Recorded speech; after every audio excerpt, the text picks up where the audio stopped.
am Samantha Bernardine. I am a teacher at the High School for Youth and Community Development, known as YCD High School, on the campus of Erasmus Hall.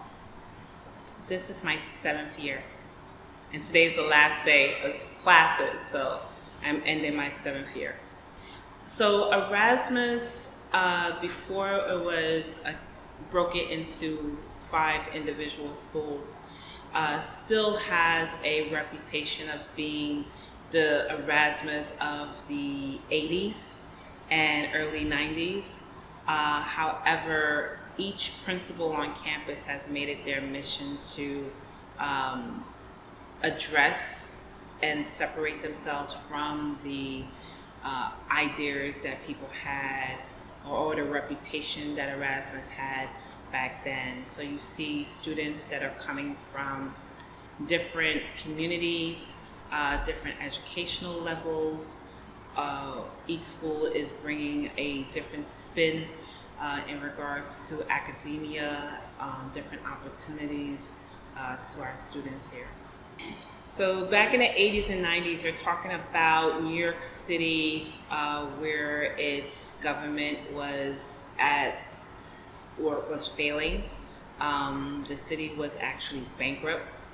You had a number of strikes.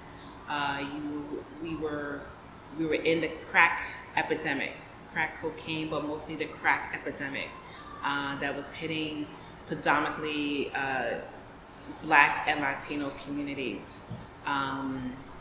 You had a huge spark in gangs that was happening in the community. So coming to Erasmus, and I had family members who came to Erasmus, it was dangerous, it was challenging. I didn't go to Erasmus, so I can't say from firsthand experience. However, I do remember many altercations between Erasmus students and Prospect Heights and Clara Barton students, because we were basically meeting right at Prospect Park. So it was very interesting. If you survived gun violence, if you survive not being killed due to gang-related activities, if you survive not being stopped and frisked by police, and you made it to your 18th birthday, it was like, give me my social security check now, because I made it. I was fortunate enough to have parents that believed in education and believed that the only way to succeed is to value your education. I was able to get out. So I went to school in New Hampshire. But the mentality of my peers back then was, if you got arrested and went to jail, that was more interesting than going to college. If children were exposed to opportunities outside of their 10-block radius, just imagine what they can do. And unfortunately, a lot of my peers was not given that opportunity. My mom, my parents was together, but my mom specifically, she went and searched for opportunities for my sister and I to be involved in, so that we're never, short of time. We're never. She knew that as Black women, first generation Americans, that we were going to have everything against us. And her job was to make sure that we had enough arsenal in our belt that when we go out, we are prepared. And we're confident enough that if anything comes our way, we'll be able to handle it appropriately. All those experiences is the reason why I got into social service. So my mom was big on community engagement, parent advocacy. Later on, I learned that it wasn't because I got left back in school. She was an advocate when she was in Grenada.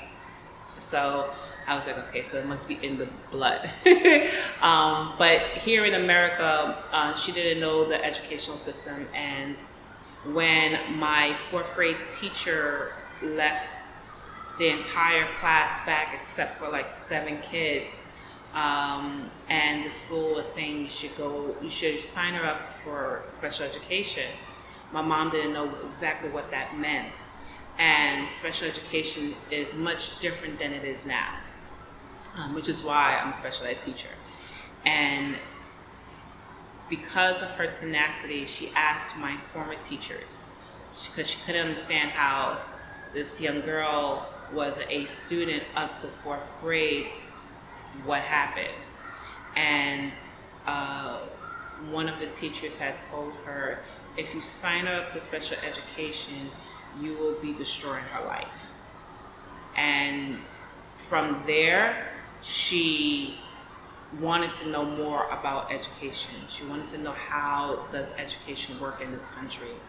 And she became a parent advocate. She became the PTA president for every school I went to. If there was a PTA association in college, she would have been one. If I didn't travel as far as I did, she would have made one happen. But she believed that you have to know who are the real players. And because of her work, she became the parent advocate for all the kids in the neighborhood, which is why my friend said, oh, we knew you were going to go to college, because she advocated for everybody. Teaching is my second career. I've done social service work for 16 and a half years before making the switch to teaching. But I felt that it was the next chapter of my life, because I'm bringing all of that work from my past life into this work.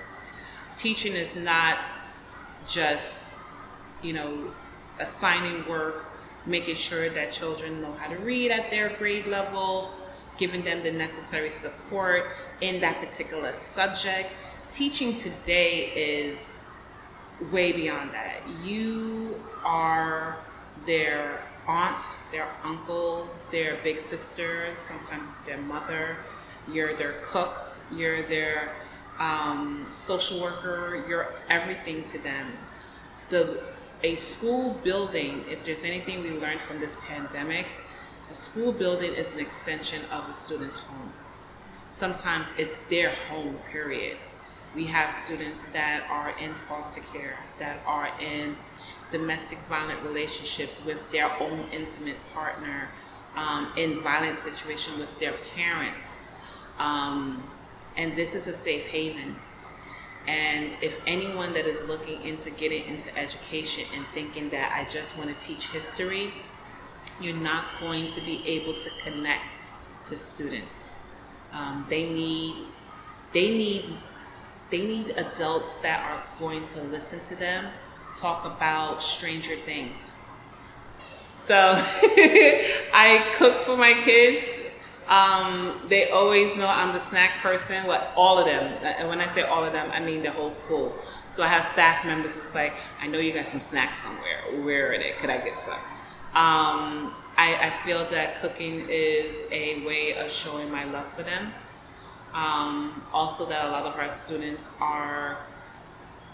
don't have the necessary support to feed themselves, outside of getting a chopped cheese sandwich on the corner store. No shade or tea to them, but I'm like, you should eat something a little more comforting.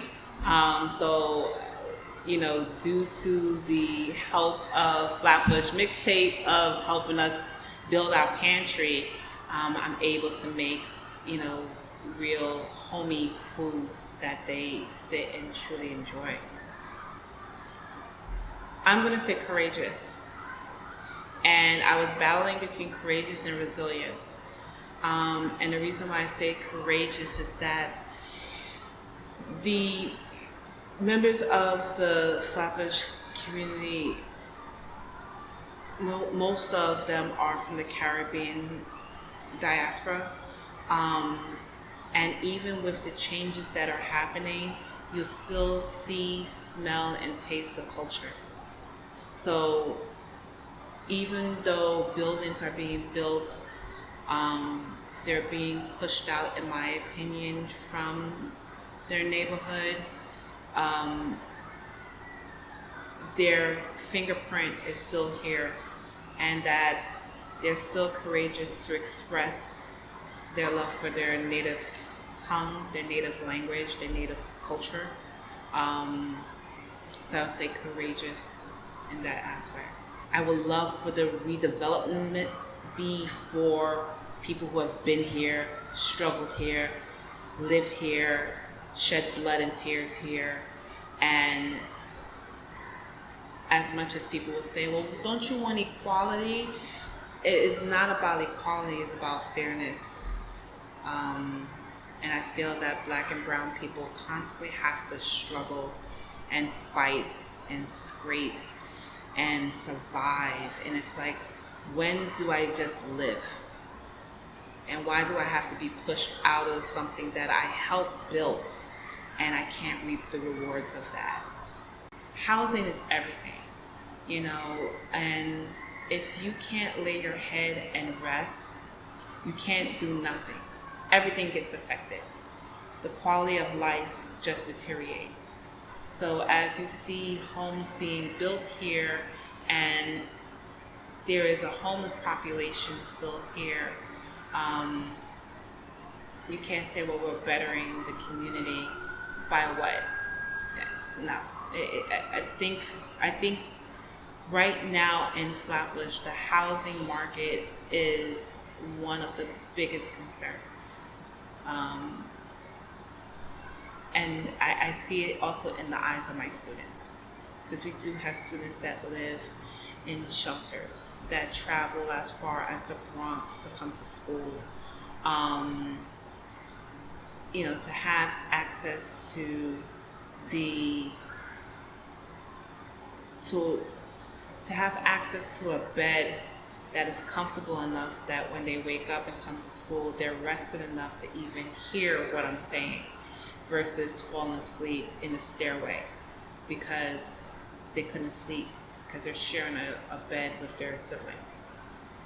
Early November of 2020, when my principal asked myself and a colleague to be part of a task force that the former mayor was conducting in reference to the property on the corner of Bedford and Church Avenue, and uncovering that was an African burial ground and that they wanted to put housing on top of our ancestors. So to learn that the city has that property all these years and knew exactly what that property was, and to let it go the way it did, and now want to put housing there, to alleviate the housing crisis in the neighborhood, it was like, are you for real? I